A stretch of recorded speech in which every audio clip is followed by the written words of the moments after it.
하나님께서 이 시간에 말씀의 영으로 저희들 심령 가운데 찾아오셔서 주어지는 말씀을 통해 저희들의 마음이 깨어지고 하나님께 뜻을 두는 귀한 은혜의 시간이 될 수 있도록 역사하여 주시옵소서. 예수님의 이름으로 기원하옵나이다. 아멘. 자, 우리 옆에 분과 인사하겠습니다. 만나서 반갑습니다. 네. 잘 지내셨어요? 네. 제 목소리가 안 좋죠? 아무튼 요즘 뭐 날씨도 그렇지만 미세먼지도 초미세먼지도 매일 매우 나쁜 수준에 있어서 기관지가 좀 약한 분들은 감기에 걸리거나 가래 때문에 고생을 하시는 것 같습니다. 네. 저는 덩치만 컸지 몸이 매우 약한 관계로 감기에 걸린 것 같습니다. 네, 한 주간 잘 지내셨어요? 네. 집사님도 잘 지내셨어요? 네. 벚꽃 바람이 끊이지 않고 있습니다. 예전에는 이제 많이 입었습니다만 무스탕 같은 거 좀 무겁고 촌스럽다고 해서 젊은이들이 입지 않았는데 요즘에는 또 무스탕 바람이 불어서 또 꺼내서 다시 입기 시작했다고 그래요. 벚꽃은 다른 비슷한 단어로는 회기라고 하죠. 회기. 다시 옛날로 돌아간다라는 뜻입니다. 그 회기란 그러니까 이 패션도 그렇지만은 어떻게 보면 지금 우리 국민들의 마음을 좀 나타내는 것은 아닐까 이런 생각이 들었어요. 뭔지는 모르지만 아무튼 옛날로 돌아가고 싶은 것이겠죠. 그래서 그럴까 이번에 이제 중간선거에서 승리를 했습니다만 미국의 트럼프 대통령도 처음에 그가 대통령 선거를 했을 때 뭐라고 외쳤냐면 위대한 미국으로 다시 돌아가자. 그런 구호로 저소득층과 백인 노동자들을 표를 얻어서 당선이 된 거예요. 영국은 또 어떻습니까? 영국 같은 경우에도 브렉시트라고 해서 요즘 유럽은 브뤼셀에 이제 유럽 연합의 수도가 있거든요. 여러 나라들이 있는데 이제 미국처럼 이렇게 하나의 거대한 연합을 만들어서 그렇게 지금 경제나 통화나 이런 것들을 다 지금 운영하고 있는데 영국에서는 그 이후로부터 유럽 연합으로부터 이제 떨어져 나오는 것을 지난 몇 년 전에 결정을 했어요. 왜 그랬냐면 농부들이나 저소득층 또 근로자들이 노동자들이 그 외국의 이주민들이 너무 많이 들어오다 보니까 어서 오세요. 이주민들이 너무 많이 들어오다 보니까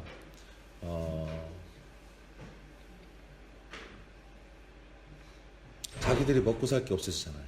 그렇죠? 그래서 지금의 유럽연합 안에 자기 영국으로부터 벗어나서 이들이 그때도 뭐라고 얘기하냐면 다시 옛날에 위대한 대영 제국으로 돌아가자. 그렇게 해서 투표에 승리를 한 것입니다. 근데 지금 영국이 난리가 났어요. 실은 지금 뭐 유럽연합으로부터 떨어져 나온다 어쩐다 그렇게 결정만 했지 어떤 협상이나 이런 중간 과정들을 전혀 못하고 있기 때문에 지금 영국 사회도 굉장히 불안에 떨고 있는 형편입니다. 사실 이처럼 뭔가 불안하고 뭔가 미래에 대한 확신이 없을 때에 많은 사람들은 뭐를 한다고요? 회귀한다 이 말이에요.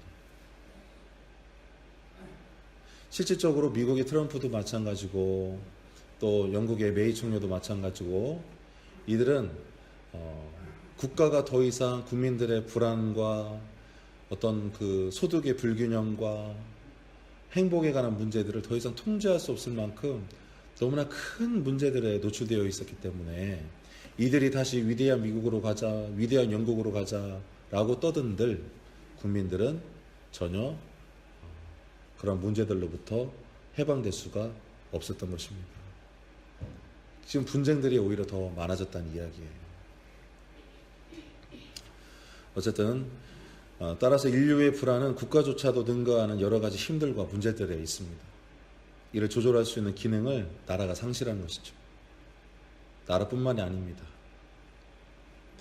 그리고 이러한 상실은 국가뿐 아니라 대다수의 여러분들, 시민들 또 하나님 안에서 믿음을 공급해야 할 교회까지도 지금 이 세상에 우리가 많은 지난 100년 동안 누리고 있는 것들이 지난 3만 년 동안 인류가 누려왔던 것들보다 훨씬 더 많은데, 이젠 더 이상 그런 것들을 조절하거나 통제할 수 있는, 인간의 욕망과 욕심과 이기주의를 조절할 수 있는 것들이 아무것도 없게 된 것입니다. 그러니까 내가 내 욕심 차려서 나만 행복하면 될 줄 알았는데 다 죽게 생겼다, 이 말이에요. 요즘 우리나라 풍토 중에 소확행이라는 말이 있어요. 제가 언제 한번 설명드렸죠? 소확행. 그냥 우리나라 말을 앞자만 딴 거예요. 소, 작지만, 확실한, 행복을 찾는다. 그 뜻입니다. 이게 외부로는 불안하고 힘들고 뭐 하나 조절할 수가 없는 거니까 차라리 내가 이거를 사면 가장 행복할 수 있겠다. 내 만족이 들겠다. 사람들의 관심이 그냥 소확행으로 몰리는 것입니다. 이것을 다른 말로 자기 안으로의 회귀라고 하는 겁니다. 복고 되돌아간다, 이 말이에요. 많은 사람들이, 여러분조차도 어떤 생각을 가지고 밖으로 나가고 여러분의 생각을 한마디 내뱉는 것이 쉬우세요? 어려우시죠? 여러분도 어찌 보면 자꾸만 안으로 자기 만족에 빠질 수밖에 없는 형편에 있는 것입니다. 교회도 마찬가지입니다. 요즘 들어서 매우 원칙적이고 근본적인 메시지를 전하는 집회들, 그런 교회들의 예배를 제법 많이 관찰합니다. 뭔가 좀 예전에는 한번 이렇게도 해보자, 뭔가 좀 극복해보자, 또 강한 목사님들 같은 경우 꼭 이래야만 합니다, 이렇게 메시지를 했었는데 이제 그런 메시지들은 없고 대부분 다 개인의 감정의 문제들, 또 아주 원칙적이고 근본적인 메시지, 마치 교회 역시도 마치 어머니의 뱃속으로 돌아가려는 듯 영적인 어린아이처럼 회귀하는 그런 현상이 비일비재하게 일어나고 있습니다. 물론 저는 그 돌아간다, 이 회귀 자체에 대한 비판을 하는 건 아니에요. 우리가 옛날에 그것들이 있어서 좋았지라고 한번 써보는 게 뭐가 문제가 되겠습니까? 다만 교회나 세상 사람 모두 아무런 대안도 없이 서로 벽을 높이 세우며 자기 이익 안으로, 자기만 아는 자기 안으로, 민족 안으로, 또 근본주의적 신앙 안으로 돌아가려만 한다는 사실을 지적하고 싶은 거예요. 처음에는 괜찮죠. 나중에 외로워집니다. 다 죽습니다. 폴란드의 사회학자 지그문트 바우먼이라는 분이 계셔요. 그는 이런 말을 합니다. 이 시대를 향해서 모두 다 같이 손을 잡고 공동묘지로 향해 갈 것이냐, 아니면 앞으로 나아가겠느냐, 이런 도전의 말씀을 전한 적이 있거든요. 여러분은 어떻게 생각하십니까? 서로의 벽을 높이 세운 채 자꾸만 과거로 돌아가려는 노력들에 대해서 말이에요. 그래도 구간이 명간이지, 옛것이 좋지, 그냥 살던 대로 살지, 확실한 거는 예전 거를 검증됐으니까 그거로만 하지, 지금까지 월급 나왔으니까 그냥 여기에 있지 뭐, 예전에 그렇게 했으니까 이렇게 해야만 해. 물론 이러한 선택들을 하는 사람들은 매우 똑똑할지는 모릅니다. 검증된 게 있으니까요. 확실하니까요. 안정적이니까요. 그렇지만 미래에 대해서는 어떤 믿음도 도전할 용기도 없다고 평가한다면 저희 그런 평가가 과한 것일까요? 오늘 본문에는 제자들과 한 아이가 등장합니다. 이 내용은 전에도 한번 설교한 적이 있습니다만, 여전히 하나님의 나라가 세상의 나라와 같이 힘과 권력으로 유지되는 곳인 줄 착각했던 제자들에게 하나님의 나라는 이 어린아이를 영접함과 같다라는 가르침을 주는 내용들이 있습니다. 그런데 예수님이 제자들을 가르치는 방식도 한번 살펴보길 원해요. 예수님께서는 제자들의 가르침을 통해서 그들을 자꾸만 뒤로 돌아가려는 습성으로부터 앞으로 나올 수 있도록 도움을 주셨거든요.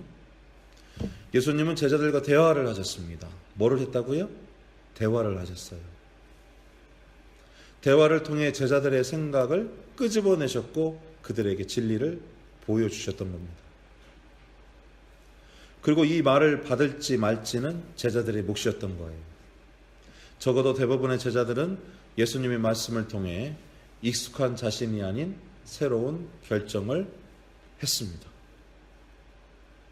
이것은 분명 회개나 복구와는 다른 거예요. 예수님이 선택하신 길은 분명 하나님께 맞닿아 있는 거예요. 하나님께로부터 오는 것이었습니다. 그래서 이것은 돌아봐야 보이는 길이 아니라 차라리 다가오는, 내게 오시는 길이고 내게 오시는 나라인 줄로 믿으시기 바랍니다. 하나님의 나라는 돌아가는 길이 아닙니다. 언제나 어느 시대나 다가오는 나라이고 다가오는 기회이고 다가오는 어린 아이와 같은 새로운 나라인 거예요. 그동안 옛 이스라엘과 그 나라의 영광을 기다리던 유대인들에게 이런 예수님의 가르침은 분명 내가 예전에 이런 줄만 알았는데 그 고정관념을 꽉 쩔어서 한 발자국도 나가지 못했을 텐데 예수님의 말씀 덕분에 비로소 자기의 동굴에서 벗어나는 선물을 얻었다. 한번 따라해 보시겠습니다. 나의 동굴에서 빠져나옵시다. 그거 안전한 거 아닙니다. 신앙은 단 한 번도 너희 동굴로 숨어 들어가라고 말하지 않아요. 창세기에 등장하는 믿음의 조상 아브라함은 어떻습니까? 그는 갈 바를 알았어요? 몰랐어요? 알지 못했습니다. 그러나 하나님의 말씀대로 자기에게 익숙했던 본토 땅, 그 중에서 자기에게 우호적인 친척, 그 친척들이 모여 사는 그곳을 떠나서 전혀 아무도 알지 못하는 가나안 땅으로 부작정 떠났던 것이죠. 하나님은 그를 부르셨으나 하나님은 무책임하다는 얘기가 아니에요. 하나님은 무책임하신 분이 아니나 그를 부르시고 구체적으로 이 지역을 회복리로 지나서 포동마을로 갔다가 발령리로 지나서 성수면으로 가면 돼? 이렇게 말씀을 하셨을까요? 안 하셨을까요? 안 하셨어요. 어떤 방법으로 어떤 지역으로 갈 길을 알려주시진 않으셨습니다. 그러나 하나님은 아브라함에게 사람은 그러한 방법들이 아니라 믿음으로 사는 것이다. 사람은 나로 말미암아 사는 것이다. 나와 함께 있으면 네가 어느 곳에 있든지 간에 너는 살리라. 할렐루야. 더 귀한 걸 가르쳐 주시는 거예요. 그가 겪었던 광야의 삶은 수많은 두려움을 경험하고 이겨내야만 했습니다. 그러다 보니까 어려운 일이 얼마나 많았겠어요. 그렇지만 믿음의 사람 아브라함은 결코 동굴로 숨거나 회개할 수가 없었습니다. 왜 그럴까? 그가 수무를 할 때 하나님은 도리어 밖으로 나올 수 있는 기회를 주셨고, 그런 삶의 도전들은 그 아브라함을 하나님 안에서 더욱더 단단하고 강인하게 만들었기 때문인 것입니다. 그렇게 그는 하나님의 명령에 따랐을 뿐이지만 하나님은 그에게 수도 없이 많은 자손의 아버지로 만들어 주셨습니다. 할렐루야. 또 가나안 땅을 그 자손에게 선물했어요. 하나님의 약속을 믿고 나아갔더니 지금 내가 나아갈 바도 모르고 불안하고 어떻게 할지 모르지만 나중에 결국을 보니까 어떻다는 얘기예요? 승리하였다, 이 말입니다. 하나님은 그에게 다가올 나라를 미리 보여주셨고, 그리고 그 나라가 분명히 그에게 도래했었음을 우리가 기억해야 할 것입니다. 이처럼 아브라함이었던 그가, 아브라함, 곧 민족의 아버지가 그런 큰 변화를 입은 것은 하나님 덕분이었어요. 누구 덕분이라고요? 하나님 덕분이었습니다. 또한 그의 삶을 살펴볼 때 하나님과 대화를 한다는 것은, 잘 들으셔야 됩니다. 하나님과 대화를 한다는 것은 내가 알지 못하는 미지로의 용기 있는 결단을 뜻하기도 하지만 마주하고 싶지 않은 자기 자신과의 대면을 뜻하기도 하는 것입니다. 하나님의 말씀을 응답하기 위해서는 그것을 반대하는 하나님의 말씀과 어긋나는 내 자신을 만날 수밖에 없기 때문에 그런 겁니다. 아브라함은 실제로 살기 위해, 내가 살기 위해 자기 아내를 누이라고 속여서 팔아먹었잖아요. 이런 얘기 처음 들으셨나 보네. 자기 아내를 지 살자고 넘겼잖아요. 누이라고 속이고. 그러자 하나님께서는 이 사건을 통해 아브라함의 비겁함을 마주보도록 하셨습니다. 할렐루야. 자기 살자고 그 짓을 했는데 결국 하나님께서는 그것을 잘 풀어주시고 아내도 돌려주시고 그를 부끄럽게 만들고 그 비겁함을 깨닫도록 만들어주셨다 이 말입니다. 이런 대면을, 이런 자기 자신의 모습을 경험했을 때의 나이가 그가 70이 훨씬 넘었을 때예요. 다 늙어서 내가 퍽 괜찮은 사람인 줄 알았는데 내 실상, 내 진짜 모습이 이렇게 비겁하고 형편없는 사람이었구나 라는 것을 대면한다는 것이 어떤 의미일까요? 그거는 아마 죽음과 다름이 없을 것입니다. 나는 지금껏 잘 살아온 것 같은데, 나는 그래도 퍽 정의롭고 떳떳하게 살아온 것 같은데 하나님의 말씀에 비추어 또 어떤 사건들을 통해 알고 보니 나처럼 형편없는 사람이 없었구나. 내가 인생을 헛살았구나. 그것을 70이 넘어서 경험한다는 것은 죽음이나 다름이 없었을 것입니다. 실제로 많은 현대인들의 마음병은 자신을 돌볼 수 없을 만큼 바쁜 시간과 그렇게 켜켜이 쌓아두었던 자신이 어느 순간 쏟아져 나오기 때문에 그러한 병들이 생기는 것이다 라는 분석이 있어요. 그러니까 조금 힘들어도 조금씩 자기 자신을 성찰하고 자기 자신을 인정해주고 좀 돌보는 시간이 필요한데 현대인들은 바쁘다는 핑계로 교회로 나오지 않습니다. 교회도 나오지도 않고요. 그은한 책 앉아 보지도 않고요. 그저 벌어먹고 사는 일에 최선을 다하고 있습니다. 그렇게 사회가 만들었죠.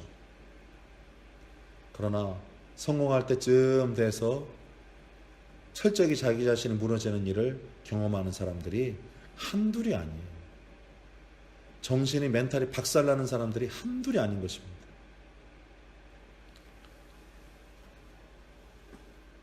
사람은 정직합니다. 사람은 마치 그릇과 같아서 함부로 대하면 어떻게 돼요? 깨집니다. 그 안에 무엇을 담아두느냐에 따라서 쓸모가 달라집니다. 또 비운 것만큼 새로운 것을 채울 수 있다는 점에서 사람은 그릇과 퍽 닮아 있습니다. 아브라함은 하나님이 변화시키는 방식, 그 말씀에 자기 자신을 노출시키고 그 말씀과 대화하고 자신을 직면했던 사람임을 하나님 덕분에 그 인생의 방법을, 그 깊은 뜻을 깨달았던 사람으로 우리가 알 수가 있는 것이죠. 이제 다가올 새로운 하나님의 나라가 제자뿐 아니라 여러분에게도 초대장을 보냈습니다. 그 나라는 예수가 그리스도가 되시는 나라예요. 이는 더 이상 자기 삶의 중심이 여러분이 아니라 실은 내 나라고 말할 수 있는 것조차도 왜곡되고 비틀어져 있는 그 쓸데없는 내가 아니라 누가 나의 중심이 된다고요? 온전하시고 완전하시고 성결하시고 의로우신 그 예수님께서 여러분의 중심이 된다 이 말입니다. 그러므로 믿음이 있고 없으면 매우 중요한 일입니다. 여러분 안에 예수 그리스도가 중심으로 삼았을 때 비로소 여러분들은 왜곡으로부터 깨진 거울로부터 벗어나서 자기 자신이 어떤 사람인지 마주하기 시작하고 용서받고 용기를 내어서 이제라도 잘 살 수 있는 거예요. 예수님은 오늘 본문에서 첫째가 되기보다 말째가 되고 어른이 아니라 어린아이가 되어야 한다고 말하셨습니다. 근데 이 전체적인 그림을 이해한다면 구약의 아브라함에게 말씀하셨던 그 약속의 말씀과 서로 비슷하다, 같다라는 것을 알 수가 있어요. 곧 네가 믿고 있는 방식이 아니라 다가올 진리로 살아내야 한다. 할렐루야. 자꾸 뒤돌아보지 말라 이 말. 망해가는 것들을 뒤돌아보다가 소금 기둥 되지 마시기 바랍니다.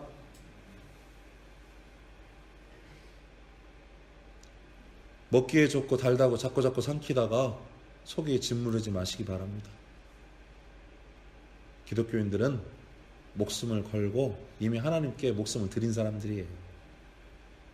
두려워하지도 마시고 쫄지도 마시고 의연하게 사시면 됩니다. 내가 믿고 있던 방식이 아니라 새하가 다가올 진리로 살아가는 사람에게는 회개라는 있을 수가 없는 일이죠. 이 방식은 하나님과의 대화를 통해 자신의 삶을 진리로 방향을 바꾸는 걸 의미한다는 거예요. 지금껏 가보지 못한 도전을 나한테 한번 적용해보자 이 말이에요. 월터 그루그만이라는 구약학자는 믿음의 반대말은 두려움이라는 말을 했어요. 여러 번 강조했습니다. 여러분 교회 나와서 목사의 말을 설교 들을 때에 다 거기에서 출발합니다. 여러분들을 두려움의 자리에서 일으켜 세워서 하나님께로 인도하는 것, 그것이 바로 설교의 역할이지 않겠습니까?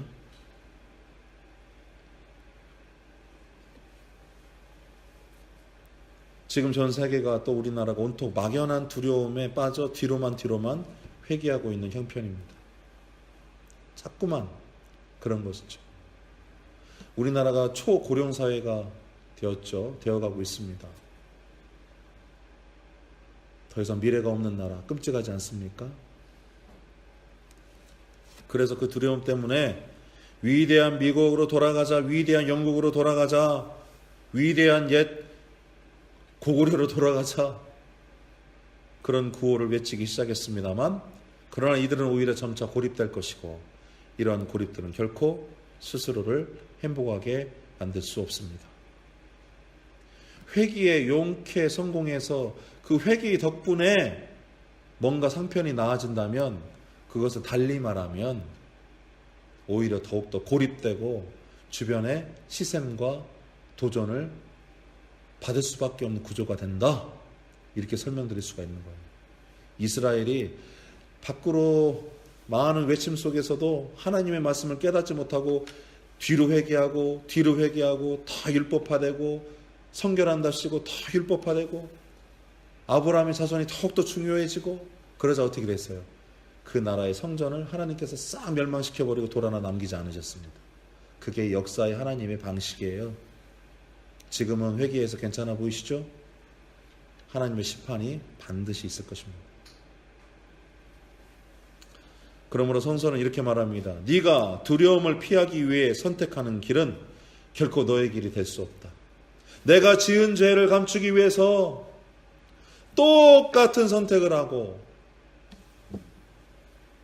그 두려움을 극복하거나 피하지 못해서 똥 싼 자리에 그대로 또 주저앉고, 그것은 결코 자기 자신을 극복할 수 있는 길이 되지 못한다, 이 말입니다. 믿음은 두려움을 이겨내는 용기이고, 이것이 더불어 큰 민족을 이루는 방식이 되기 때문이에요. 우리 교회가 부흥하기 위해서 뭘 해야 됩니까? 자기 자신을 열심히 만나시고 그 두려움을 이겨내시기 바랍니다. 교인 1000명, 10,000명이 오면 뭐예요? 다 두려움에 떨고 믿음도 없고 용기도 없고 옛날로만 돌아가는 사람들이 가득하다면, 그런 교회는 아무런 필요가 없는 교회입니다. 한 사람이라도, 두 사람이라도, 10사람이라도 자기의 심령을 하나님 앞에서 깨우친 사람들, 두려움보다는 도전을 할 수 있는 심령들이 있는 교회, 그 교회는 작아도 작지 않은 교회인 것입니다. 마지막 날에 도대체 하나님이 와서 뭘 볼까요? 큰 성전을 보시겠습니까? 하나님은 그보다 더 큰 나라를 가지신 분입니다. 많은 수를 보실까요? 하나님은 그보다 더 많은 생명을 품어내시고 만들어주신 분입니다. 도대체 뭐가 부족해서 하나님 앞에 그런 것들을 잘 보려 하십니까? 무엇으로 잘 볼 수 있을까요? 바로 두려움이 아닌 믿음을 선택하는 그런 용기 있는 결단, 그런 믿음으로 하나님을 기쁘게 해드릴 수 있는 것입니다. 자, 이제 예수님은 모든 이로 하여금 더불어 하나님의 구원에 참여할 수 있는 길이 되셨습니다. 그의 길은 복고나 회기나 두려움에 기반한 결집, 그런 거 아닙니다. 오히려 의연함과 연대와 진리를 향하는 과감한 도전이었음을 기억하셔야 합니다. 그거를 포기하면 사람이 사람 되기를 포기하는 것과 똑같습니다. 본문의 제자들은 지금껏 한 번도 걷지 못한 길을 걷기 시작했습니다. 예수님의 말씀에 반응하여서 한 번도 그렇게 생각해 본 적도 없었는데 이제는 한 번도 생각해 보지 못했던 그 길을 걷기 시작했던 거예요. 그런데 이를 준 수제자 베드로와 모든 제자들은 예수님을 부정하고 도망치는 비겁함을 경험합니다. 참 놀라워요. 하나님을 믿는 사람들이 하나님께서 시련을 주지 않고 잘 믿어갈 수 있도록 도움만 주시면 될 텐데 그게 아닙니다. 하나님은 뭘 가장 먼저 경험하게 해주시느냐? 어쩌면 내가 가장 사랑하고 내가 가장 자랑하고 내가 가장 아끼는 것들을 통하여서 나의 진짜 모습을 깨닫도록 해주시는 분이에요.